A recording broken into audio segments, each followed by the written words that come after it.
Norway کے ایک علاقے میں قرآن پاک کے ساتھ بدتمیزی اور بے انتہا ناپاک حرکت کی گئی۔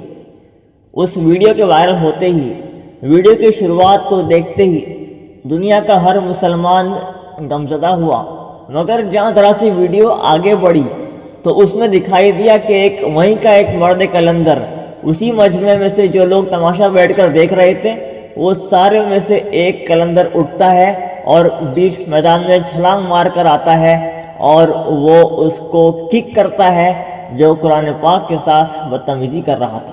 سبحان اللہ۔ دوستو، یہ ہے وہ ایمانی جذبہ جس پر ہم نے کل ایک ویڈیو بنائی تھی، آپ اس کو سنیں۔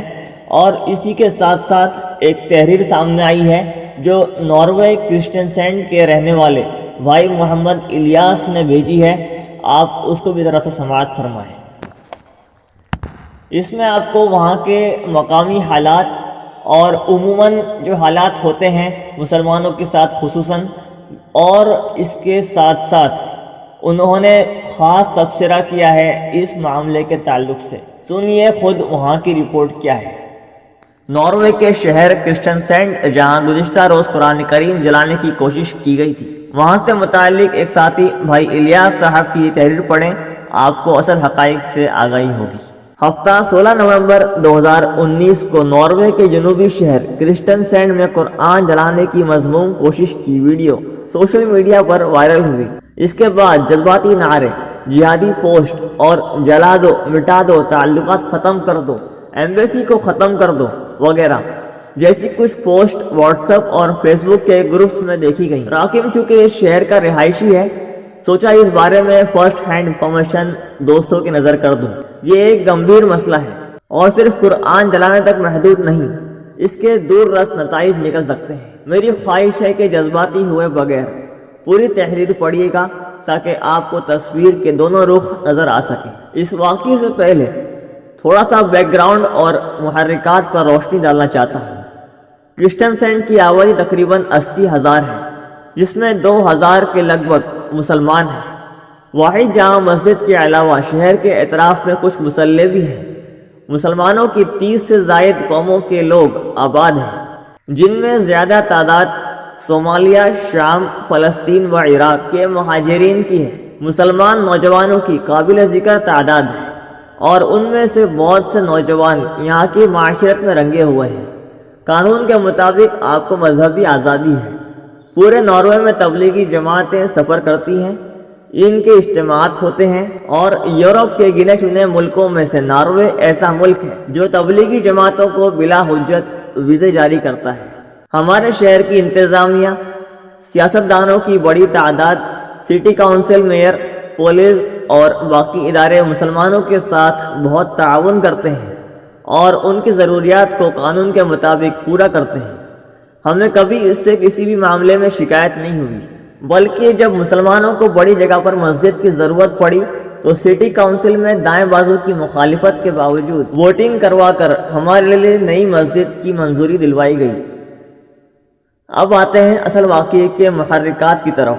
ایک 87 سالہ ملحد آرنے تھومیر نے یورپ کے باقی ملکوں کی دیکھا دیکھی کچھ سال پہلے اسلام کے خلاف ایک تنظیم بنائی جس کا نام سیان اسٹاپ اسلامائزیشن ان ناروے SIAN ہے۔ متشدد خیالات کے یہ لوگ اسلام کے خلاف مختلف فارمز میں اسلام کے خلاف کافی ہرزہ سرائی کرتے ہیں اور مختلف شہروں میں مظاہرے بھی کرتے ہیں جس میں اسلام کو جبر و طاقت کے زور پر پھیلایا ہوا مذہب اور مسلمانوں کو بطور دہشت گرد ٹارگٹ کرنا ہوتا ہے۔ چونکہ ان لوگوں کو معاشرے میں بہت زیادہ پذیرائی حاصل نہیں، لہذا ان کے کسی مظاہرے میں قابل ذکر لوگ شامل نہیں ہوتے۔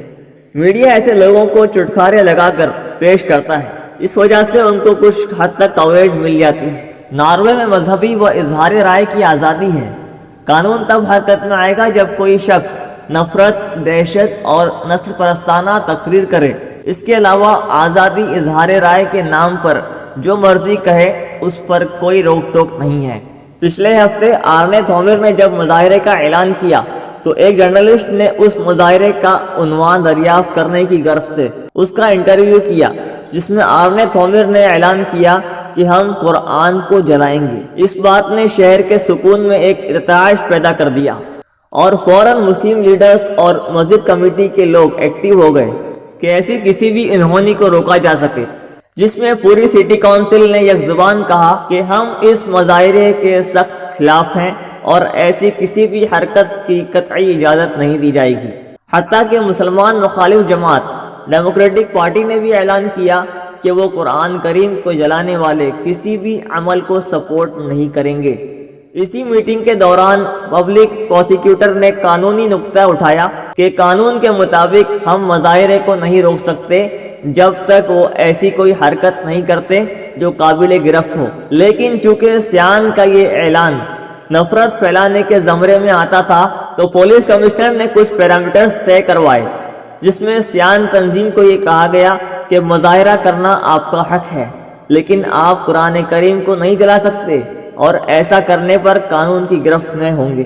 یہاں میں یہ عرض کر دوں کہ سیان تنظیم کا بنیادی مقصد ہی یہی ہے کہ وہ مسلمانوں کو بطور دہشت گرد پیش کرے کہ یہ لوگ ان کے مغربی معاشرے میں رہنے کے قابل نہیں، ان کا رویہ پرتشدد اور مجموعی طرز عمل ہمارے معاشرے سے مطابقت نہیں رکھتا۔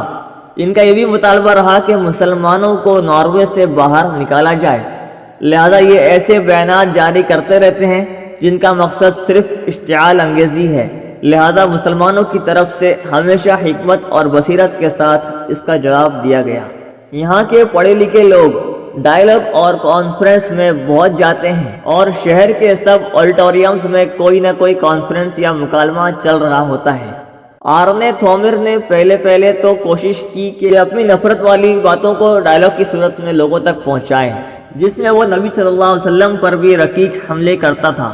اس کی باتوں کو الحمدللہ بڑے مدلل انداز میں رد کیا گیا، جس کو پبلک نے بہت پسند کیا اور اس کا بہت مثبت اثر ہوا۔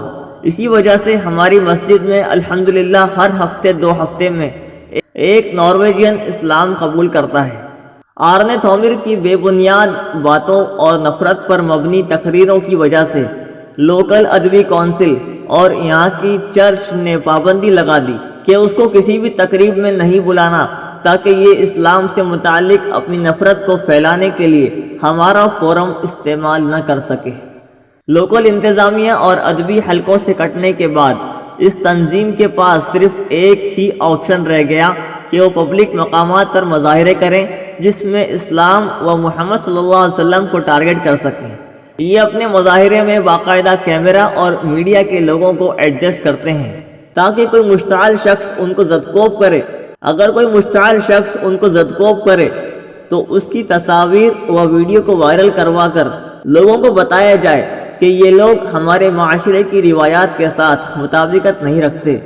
ہمارے اکابر، جن میں سب سے زیادہ متحرک جامع مسجد کمیٹی کے صدر جناب اکمل علی صاحب نے اس بات کو بہت پہلے سے بھانپ لیا تھا، لہذا وہ پہلے دن سے کہتے تھے کہ اس کی کسی بھی غیر قانونی حرکت پر قانون خود اس کو قابو کر لے گا، لہذا ہم مسلمان اس کی کسی اشتعال انگیزی پر برانگیختہ نہ ہوں اور اس کی کسی بھی مقصد کو کامیاب نہ کریں۔ اس مظاہرے سے پہلے مسجد کی طرف سے اعلانات ہوئے کہ اگر آرنے تھومر نے قرآن کریم کی بے حرمتی کی تو اس کو ایسی حرکت سے روکنے کے لیے پولیس موجود ہوگی، لہذا انتظامیہ کو اپنا کام کرنے دیا جائے اور اشتعال میں آ کر کوئی کارروائی نہ کی جائے۔ ہفتے کے دن سیان کے مظاہرے میں صرف 8 لوگ تھے، جبکہ 400 سے زیادہ لوگ، جن میں نارویجینز کے قابل ذکر تعداد بھی شامل تھی، اس کے مظاہرے کے خلاف موجود تھی۔ پولیس نے رکاوٹیں لگا کر راستہ بند رکھا ہوا تھا تاکہ لڑائی کی صورت نہ بن سکے۔ آرنے تھومر نے تقریر کے دوران قرآن کریم کی ایک کاپی باربیکیو گرل کے اوپر رکھی ہوئی تھی، جس کو پولیس نے فوراً اپنے قبضے میں لے لیا۔ اس دوران سیان تنظیم کے دوسرے سرکردہ رکن لارس تھوسن نے اپنی جیب سے قرآن کریم کے دوسرے نسخے کو نکال کر آگ لگانے کی کوشش کی۔ آگ کو بجھانے کے لیے پولیس فوراً دوڑی۔ انہی لمحوں میں عمر دھابا، جس کو فیس بک کی بڑی تعداد عمر الیاس لکھ رہی ہے، نے رکاوٹوں کو عبور کیا اور لارس تھوسن کو مارنے کو دوڑا۔ لارس کو فوراً سول پولیس نے اس حرکت پر گرفتار کر لیا۔ اس دھکم فیل میں مسلمان نوجوانوں نے پولیس کو بھی دھکے اور تھڈے مارے کہ وہ لاش تک پہنچ سکے۔ عمر اور دیگر کچھ اور ساتھیوں کی مداخلت نے آرنے تھومیر کو وہ فراہم کر دیا جو اس کو چاہیے تھا، یعنی مسلمانوں کو اشتعال دلانا اور یہ ثابت کروانا کہ یہ لوگ یہاں کے قانون کو ہاتھ میں لیتے ہیں۔ آج ان نوجوانوں کی ویڈیو اور تصاویر پورے ناروے میں وائرل ہیں، جو صرف ایک طرف کی ہیں۔ مسلمان رکاوٹوں کو عبور کرتے ہوئے پولیس سے گتم بھتا ہیں۔ اگر ہمارے جذباتی نوجوان تھوڑا سا صبر اور حوصلے سے کام لے لیتے تو اس واقعے پر قانونی طریقے سے گرفت کی جا سکتی تھی۔ اگرچہ اس کی کوشش جاری ہے اور مسجد کمیٹی نے بہترین وکیل کا بندوبست کر لیا ہے جو لاس تھارسن کو قرار واقعی سزا دلوانے کی کوشش کرے گا، لیکن دوسری طرف ہمارا کیس کچھ کمزور ہو گیا ہے کہ حملہ آور نوجوان پولیس کی حراست میں ہے، چونکہ انہوں نے پولیس کو بھی زد و کوب کیا جو قابل گرفت حرکت ہے۔ ہمیں اس سارے واقعے کو ایک لارج پرسپیکٹیو میں دیکھنا پڑے گا۔ یہاں کی مسجد انتظامیہ نے انتھک محنت اور کوشش کر کے سٹی لوکل کونسل اور انتظامی اداروں میں مسلمانوں کی ایک اچھی ساکھ بنائی ہے اور مجموعی تاثر کافی مثبت ہے۔ نارویجینز بھی آرنے تھومیر کی تقاریر کو ریجیکٹ کرتے ہیں اور اس کی یہاں کوئی سنائی نہیں ہے۔ میں دعوے سے کہہ سکتا ہوں کہ 99% آبادی اس مسئلے پر مسلمانوں کے ساتھ ہے، لیکن یہ سب ولیمیٹ ہو سکتا ہے اگر ہم یہاں کے قانون کو فالو نہ کریں۔ یہ یہاں کا قانون ہی ہے جس نے ہمیں بھرپور مذہبی آزادی دی ہوئی ہے اور ہم بلا خوف اپنی مذہبی سرگرمیاں جاری رکھتے ہیں۔ اس اندھناک واقعے کے بعد پولیس، چرچ، انتظامیہ اور سیاستدان بھی اس مسئلے پر مسلمانوں کے ساتھ متفق ہیں، لیکن ان سب کی سپورٹ صرف قانون کے دائرے میں رہ کر ہی حاصل کی جا سکتی ہے۔ اگر ہم جذبات میں آ کر جلاؤ، گھیراؤ، سڑکوں پر ٹائر جلانے، قتل کی دھمکیاں اور دیگر جذباتی نعروں سے پرہیز کریں اور حکمت اور دانشمندی کے ساتھ اس مسئلے کو حل کی طرف لے کر جائیں تو قانون اتنا طاقتور ہے اور معاشرہ اتنا باشعور ہے کہ ایسی باتیں یہاں زیادہ دیر پنپ نہیں سکے گی۔ اس واقعے کے بعد مقامی چرچ کے پادری، دیگر مذاہب کے سرکردہ لوگ اور سول سوسائٹی کے لوگوں نے یکجہتی کے اظہار کے لیے آج جمعہ کی نماز کے دوران برستی بارش میں مسجد کے باہر حلقہ بنایا اور مسلمانوں کو اپنی حمایت کا یقین دلوایا۔ دوستوں سے درخواست ہے کہ اگر مناسب لگے تو شیئر کر دیجیے گا تاکہ واقعے کے اصل احوال لوگوں تک پہنچ سکے۔ محمد الیاس، کرسچن سینڈ، ناروے۔